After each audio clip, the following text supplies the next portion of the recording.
Sveikos merginos, sveikinamės sveikinuosi su mūsų augintiniu pupsiku, kuris labai mantriai eina pas mus. Labas. Niu. Kiek daug visko turi man pasakyti. Jis ateit pradėjo rytais ir vakarais, bet nevalgo, ką mes ten turim jam pasiūlyti iš mūsų patiekalų, tik vandenis atsigeria. O aš prisijungiau kitais ryteliukais. Biškai čia įsitaisysim. Tai aš iš tikrųjų norėčiau pakalbėti biškelį šiandien apie mintis, apie TMSITHI programą, nes jinai yra apie minčių įvaldymą iš giliausio lygmens, kur mintis materializuojasi iš karto, nes kuo mes mintį labiau pagaunam sąmoningai, arba kitaip dar tariant, kuo mes tampam sąmoningesni, pagaunam tik savo mintis ateinančias iš kūrybinio šaltinio, iš to visų galimybių, viso potencialo lauk, kurį kiekvienas turim savyje ir kuris visada yra ir įsijungia, kai galvojam kažką kūrybiško, kai kūriam, kai galvojam apie savo kažkokias svajonės, apie savo ateitį, apie savo perspektyvą, apie savo tikslą šitam gyvenime. Tada, jeigu eina srautas, jeigu jis atviras, jeigu jo nieks neblokuoja, įtampos, stresai, nerimas, tada mes iškart gaunam atsakymus, mes jaučiam, ką norim daryti, kur keliauti, kuom užsiimt, kokia mano paskirtis, ar teisingas šitas pasirinkimas ar kitas. Ateina tam tikra žinojimas, mintis žinojimu. Neliktis ateina iš kažkokio gylio. Ir turbūt pastebėt, kad yra dalis minčių per visą dieną, kurios po to nėra tos mintis kūrybinės, kurios yra apie bet ką, arba dar prasčiau, jeigu jos yra destruktyvios, baimės mintis, nerimo, galvojimo apie praeitį, kas buvo ne taip padaryta, arba ko pritrūkau. Dažnai visgi jos yra susietos su kažkokiais irgi negatyviais dalykais. O gali būti su pozityviais, prisimint nuolat, kaip man ten kažkur buvo gerai. Bet kodėl nebūnant ir čia, kur man čia dabar gerai. Arba galvojimo apie ateitį, kas bus, kaip čia bus, o jau kai tas bus, kaip aš jausiuos, kaip man viskas bus gerai ir kaip va tada aš laimingai jausiuos ir kaip bus, kai va turėsiu tą arba būsiu ten. Ne čia, o kažkur. Ir šitų minčių visų srautai, jie per dieną keičiasi, jie kaitulės. Ir kartais būna etapas, gal kaip būnam ramesni, kartais etapas atvykeliam jau nerimo mintis. Ir žmogus, kol jisai nevysto jokios technikos, nepraktikuoja technikos, leidžiančios įsijungti spontaniniam stebėtojui. Šitas stebėtojas neįsijungia kažkoks mygtukas, o mes tiesiog praktikuodami tylą įgalinam protą grįžti į savo šaltinį. Nes jeigu jūs pagaunat momentą, kur yra visiškai ramu, visiškai tylu, bet jūs nesat praradę sąmonę, tai ir yra tai. Jeigu miegu, dalinai ten tos sąmoningumo mane būna mažiau, nes aš kaip ir neprisimenu niekur ryte atsikeliu, manęs nebuvo, bet labai gerai pailsėjau. Miegas tam mums ir skirtas. Tai meditacija, ir aš būtent kalbu apie transcendentinę meditaciją, nes tai yra technika, kuri garantuotai man duoda tą potyrį, tą transcendentavimą už minties ribų. Arba kažkokia kita technika, kurią jūs taikote, jeigu jinai yra veiksminga, jinai jums duos tą perėjimą į tokią kaip užribinę formą, be minties arba už minties ribų. Kai mintis kažkur kažkokia gal ir plaukia, bet nebeįsitraukiu. Ir tai darau labai lengvai, ne dėl to, kad koncentruojas ties kažkuo ir koncentracija visgi yra ta pastanga, o be pastangų protui duodant patyrimą daug gilesnio ir didesnio malonumo. Tai dabar nesiplėsiu į transcendentinės meditacijos techniką, nes tai būtent yra tai yra tiesiog technika duodanti man periodinį patyrimą to meditacijos jau metu, pailsėjimą. Protas pailsi, būdamas aktyvus, grįždamas į save, bet visiškai nuščiuvęs ir tokiam malonumo bangose. Ir kas atsitinka dėl to pailsėjimo, ne tik, kad aš pailsėjau ir vėl grįžtu atgal. tas poilsio gylio ir tylos savybės aš atsinešu nuolat. Aš jas kaip pradedu kultivuoti, kaip eiti į sporto salę ir kultivuoti raumenis. Čia aš kultivuoju, mano protas kultivuoja šaknų įleidimą visi giliau, kaip medis leidžia šaknis giliau į žemę, tam, kad pasim daugiau vandens. Kaip pavyzdžiui, palmės čia labai mažai yra vandens tuo karštuoju metų laiku, bet jos pilnos kokosų. Ir kadangi jos tokios aukštos, tas mums ir rodo, kad šaknis yra labai giliai. Tai mes savo šaknis turim leisti kuo giliau, kad mums niekad nepritrūktų vandens, drėgmės, žinojimo. Vanduo yra, galėtumėm čia sakyti, kaip žinojimas. Tai aš ir pasidalinau dabar neseniai postu apie mintis, nes kaip ir logiškai galvojant, mes pagaunam tą momentą, jeigu kažkas mūsų klausia arba mes su kažko kalbam, kad mintis, taip, reikia stebėti savo mintis. Mes galim rinktis, kokias mintis puoselėt, kokias ne. Dalis minčių yra kolektyvinės sąmonės mintis einančios. Dalis mano minčių yra rezonansas į tam tikrus mano stresus, įtampas, įpročius, įrašytus į elgesio modelius, kuriuos mes paveldim genetiškai ir atsinešam. Ir kol jie ten yra, aš galiu kiek noriu išmanyti teorijos, kai tik pasileis tas impulsas, aš net nepastebėsiu, kaip tas elgesys įvyks kažkoks, tarkim, kažkas, kas mane erzina, staiga net nežinau kodėl, arba tiesiog iškylančios baimės, arba kai mes kažko bijom, nerimaujam, arba konkrečiai dėl kažko, dėl ateities, dėl karo, dėl šalies, dėl vaikų, arba kai atsikeli ir lygtais viskas gerai, bet nežinau dėl ko, bet vis tiek tas kažkoks čia yra nemalonus jausmas. Ir visi žmonės jį daugiau ar mažiau turi. Kas išmoksta su juo operuoti, kas išmoksta jį numalšint, yra būdai išoriniai. Bet numalšinimas, tas toks paviršinis, duodant savo kažkokią pramogą, jis toks kaip atitraukia dėmesį biškį nuo to, tas nenustoja tenais būti, nes tai yra stresas. Stresas arba įtampa esanti mano fiziologijoje, arba įgyta šitam gyvenime, arba praeitam, arba paveldėta jau iš kartos į kartą. Ir šitų visų mes turim rinkinių. Ir iš to ir susideda žmogus. Bet kaip iš anglų kalbos yra human being žmogus, human being tai yra human dalis, žmogaus dalis ir yra beingo dalis, ta būties. Žmogus yra ta žmogiška būtis. Tai mes turim žmogiškos dalies ir būties dalies. Ir va čia ir yra esmė atpažinti savyje tą buvimo, būties aspektą. Tai yra beribiškumas, tai yra sąmonė, ta, kuri viską stebi, kuri visada buvo, yra ir bus. Ir jeigu tik jūs ieškot, jeigu tik jaučiat, kad kažkur biški gal jau užstrigot, ar va tas kančios kažkoks elementas, kur daugiau ar mažiau jis kažkoks lygtais viskas gerai, bet kažkas biški gal erzina ar nemalonu. Kai jis darosi stipresnis, tas dažnai mus ir žadina atrasti tą būties antrą dalį, tos trūkstamą dalį, kuri maitina viską. Tai aš apie tai ir kalbu, aš visada raginu visus tą surasti ir per mokymus, meditacijos mokymus. Mes duodam tą įrankį, su kuriuo pats žmogus išmoksta eiti link to.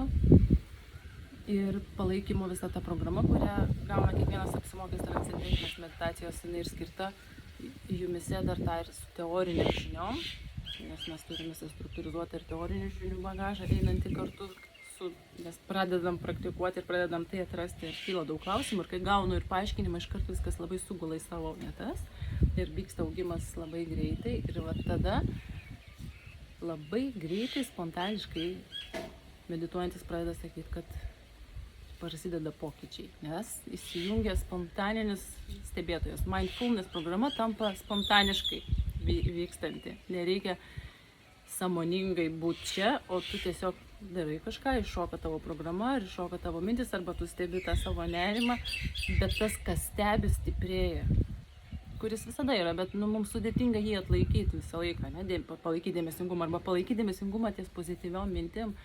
Tai aš galiu ruoštis, kai važiuoju kažkur į darbinį susirinkimą, kur mane ten labai gal erzina, bet kai užeisiu ten, dažniausiai pamiršiu iš karto, ypač dar kai tik ten direktorius ką nors pasakys to, ko aš nenoriu ir viskas. Tai kad mes stiprėtumėm, nervų sistema stiprėtų, meditacija ir yra todėl vadinama proto vystymo technika. Jinai paprasčiausiai vysto protą, nėra religija, nėra gyvenimo būdo kažkokio pakeitimo dalykas. Tai tiesiog kaip rutina, kaip dantų valymas, įstraukimas į savo rutiną ir kito būdo nėra. Jeigu kas žinot, parašykit komentaruose, pasidalinkit, tikrai aš manau daug kas apsidžiaugs. Koks būdas būtent treniruoti, vystyti protą, kad jisai pradėtų vis labiau atpažinti, kur yra mano kūrybinė mintis, kuri kažką kūrė. Jo, neurolingvistinių programavimų mes turim metodikų, kur reikia daug gal įsidėmėti, paskaityti, užsirašyti kažkokių teigiamų šūkių, mokytis pagauti negatyvę mintį, ją keisti teigiamą mintim, mes ir tai darom. Bet kai medituoji, duodi tą tikrą patirtį ir kartu eini tuo keliu ir gaudi dar ir dienos metu save ir stebėti, tiesiog savistaba tada daug greičiau vyksta. Be praktikos tai toks labai lieka sausas, kaip pokalbis apie tortą, kuris bus labai skanus, bet taip jo ir neragaujam, nes praktika duoda praktinį pabuvimą tuo, kur aš tiesiog esu. Taip pat reikia, kad yra be galo malonu. Gal šita pirma dalis buvo šiek tiek labiau skirta dar nežinantiems, kaip tą pasiekti, va tą tiesiog visišką ramybės, pasimėgavimo būsena, kai kas bevyktų išoriai. Ne tavas tampa svarbu, o mano kampas, iš kurio žiūriu viską, kas bevyks. Ir tada ir išorės dalykai pradeda keistis, kurie netinkami. Nes išorė visada bus kintama, visada kažkas vyks, ne tai kitkas. Ir žmogus kartais galvoja, kad turi kažkas va čia išoriai pasikeisti, ar žmonės, ar santykiai, ar vieta, ir va tada man viskas bus gerai. Tai jie ir yra mano vidaus atspindys, kol manyje ta programa, kurią aš jaučiu kaip susierzinimą dėl kažko, tai tas įvykis, kuris atseit stimuliuoja mano skausmą, jis iš tikrųjų yra kaip pasiekmė to mano skausmo, kurį aš jau turiu. Suprantat, nes mes nieks mums negali įdėti kažkokio jausmo, jeigu jis jau pas mane kažkur nėra įdėtas, išskyrus meilės jausmą. Meilės jausmas tai yra ta būsena, tas besąlygiškos meilės būsena, kurios visi iš tikrųjų ir ieškom, visiško prasiplėtimo, jinai yra natūraliai pas kiekvieną, kai pasitraukia bet kokia įtampa ir žmogus iškart yra ten. Ir mes karts nuo karto tą patiriam ir iki kažkokių praktikų, kai būna labai ramu, labai gera, kažkokiais momentais gyvenimo ir tada ieškom vėl jas. Tai jinai yra pas kiekvieną iš mūsų, mes tą žinom ir todėl nesąmoningai arba sąmoningai, intuiciškai to ieškom. Tai aš linkiu, kad mintis taptų stipri, mes turim biškį kažkaip su savim padirbėti, tai neatsitinka spontaniškai ir transcendentinė meditacija tai daro garantuotai labai greitai. Mėnuo, 2, 3 ir labai stiprius efektus žmonės jau jaučia, tai tiesiog rekomenduoju išbandyti patiem. O kitas dalykas, TM Siddhi programa, kadangi čia mes dabar pasidalinom neseniai apie TM Siddhi programos vėl mokymus, tai nemažai žmonių klausia, kurie ir pradėjo medituoti, tai kas ten kaip kuom skiriasi. Tai transcendentinė meditacija buvo ir bus laika ta bazinė technika, kuri man duoda transcendentavimo patirtį, kur aš ryte vakare laisvų laikų maloniai praleidžiu savo tas 20 minučių, pabūdama beribiškume. Ir grįžtu, ir kaskart grįžtant atsinešu to beribiškumo. Ir dabar yra pažangios technikos, yra 4 pažangios technikos iki tol, kurios jau mokina ne tik kažkur ten dingt ir grįžt, bet ir pradėti būti tam dingime, tam beribiškume, pradėti pažinti to gilio aplinką. Mintis, jeigu kas buvo tai vadinė paskaitoje, prisimenat, kad mintis ateina iš to visų minčių potencialo, iš visų to minčių ir viso energijos lauko, kuris anksčiau vakuumu buvo vadinamas, dabar yra vadinamas vieningo lauko teorija fizikoje, kuris yra visur, jis neatsiejama dalis, yra toks kaip ūkas, kaip sąmonės laukas. Žmogus yra koncentracija tos sąmonės per nervų sistemą pasireiškiančias. Ir mintis ateina iš ten, kūrybinės mintis ateina iš ten. Jeigu pas žmogų daug įtampų stresų, kol mintis kaip burbuliukas iš vandenyno dugno kyla, jinai pareina ir pro mūsų stresus, ir pro įtampas, ir ta mintis jau susirutuliojo taip ir jeigu nervų sistema nevystoma, aš ją pagausiu, tą mintį tik jau pačiam vandenyno viršui, kur daug bangų ir jeigu vandenynas ramus, aš ją dar taip labiau suprasiu tą mintį, jeigu vandenynas neramus, pasižiūrėjau ką tik žinias, paskaičiau Delfi ir man ten iš vis galvos susipainio ir dar atėjo man kūrybinė mintis, galbūt aš jos galiu ir neišgirsti arba visiškai netaip suinterpretuoti ir dėl to mes pradedam nuklysti, mes negirdim tikrojo šauksmo. Dalis žmonių sako, aš nežinau, ko aš noriu, aš nežinau, kur noriu judėti, ką daryti. Dėl to pradžioje reikia biškį nuraminti protą ir pašalinti įtampas. Pagrindinės. Ir tik pasišalinus tom jau pagrindiniam labai greitai žmogus pradeda nubusti ir suprasti. Tai medituojant mes tą darom labai puikiai, viskas vyksta ir dabar su pažangia technika ir Siddhi programa jau pameditavusiam žmogui pradžioje būtina kažkiek, bent minimum 3 mėnesius praktikuoti jam praktiką ir yra reikalavimas turėti vieną kitą pažangę techniką, kuri jau mokina protą atpažinti mintį ties ta riba, kur jinai tik atsiranda, kur jinai yra pati stipriausia. Pati stipriausia, reiškia, iškart materializuojasi. Tam lygmenį koherentiškumas, smegenų bangų dažnis yra pats maksimaliausias. Jis yra, visos bangos eina darnoje, jis yra pats darniausias. Kai bangos eina darniai, čia jau ir iš fizikos mes žinom šitą teoriją, pro jas negali prasiskverbti jokia negatyvi tendencija, jokia negatyvi mintis, joks negatyvumas. Ar tai būtų mano įtampos, ar išorinis dalykas. Reiškia, aš pagalvoju, jeigu pagaunu tą mintį, iš ten ateina tik kūrybinės, tik pozityvios. Kartais žmonės klausia, tai žmogus, kuris įvaldys bus tiem ar Siddhi programais, gali ten vien minties pagalba daryti blogus dalykus, ten blogų minčių neateina, atvirkščiai. Kūrybinės, tik tos, kurios kuria, neardo. Ir visada kiekvienam žmogui tai bus jo kūryba, jo dharma, tai, kas skirta jam. Gal kažkam bus skirta pomidorus auginti, tai jam bus didžiausias malonumas ir jis iš to ir didžiausia turės ir gamtos palaikymą, ir finansinį palaikymą, ir visapusinį palaikymą, nes evoliucijai taip yra. Viskas, kas evoliucinga, yra susijęs su gausa, su pliusu. Ir mums svarbu pataikyti į savo liniją ir visi tie pliusai sukris. Ir didžiausias pliusas yra tai, kad tai be galo malonu daryti savo. Pats maloniausias dalykas, ieškokit to momento, kas jums malonu. Ir su Siddhi programa mes mokinamės naudojant specifinę techniką, papildomai nuo tėmo, įvaldyti tuos gamtos įstatymus ir tiesiog pradėti spontaniškai atpažinti mintį ir ją formuoti sąmoningai toj linijoje, kur jinai tik atsiranda, kur jinai iškart paleista, tampa įgauna materinę formą.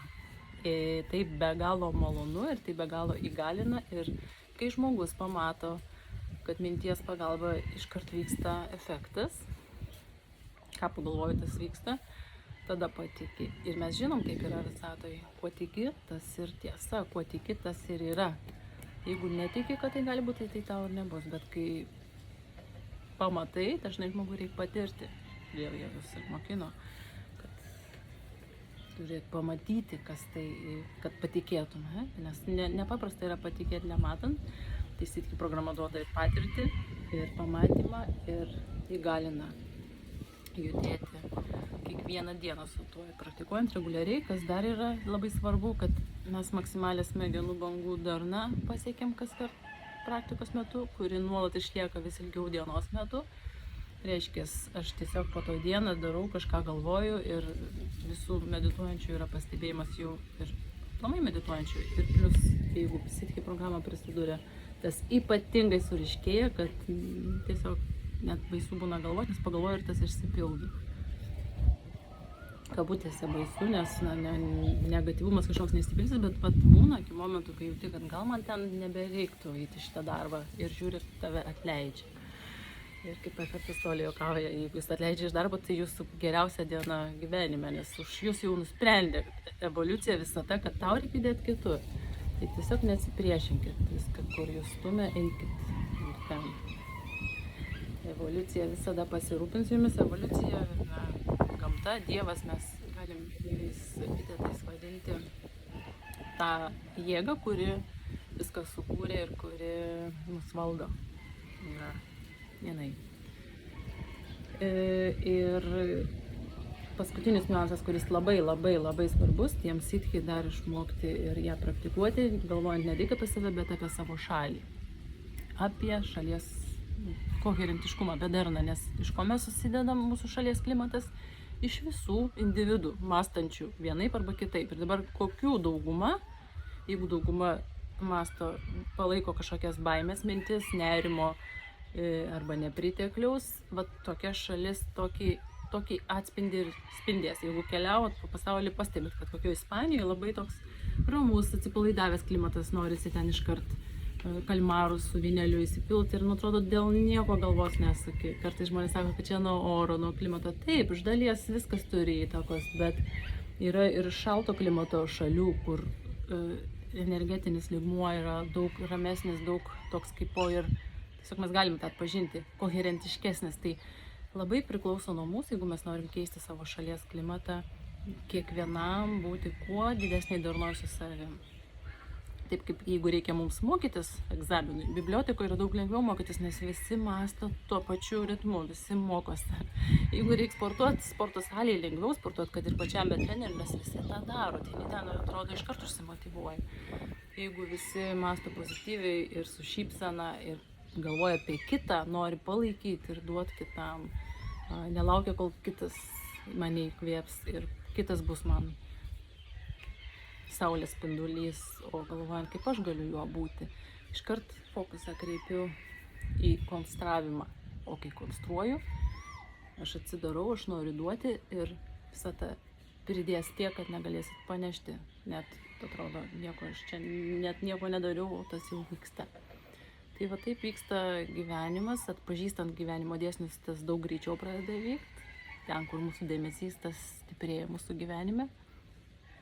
Ir labai linkiu tiem, kas galvojate apie tiems sitkhi programą, neatidėlioti jos ateities planam, nes niekad mes nežinom, kur ir kokie jie bus, o tai yra didžiausias šuolis savo evoliucijoje ir šalies evoliucijoje, nes kiekvienas medituojantis, kiekvienas pabūnantis tam visiškai koherencijai, mes tą irradijuojam į aplinką. Mes žinom, kad jeigu 1% gyventojų medituos, užteks jo visos šalies kolektyviniai sąmoniai pakelti į tą nenugalimumo lygmenį, kai mintis yra tokios koherentiškos ir pozityvios, kad negatyvios tendencijos nebepakliūna.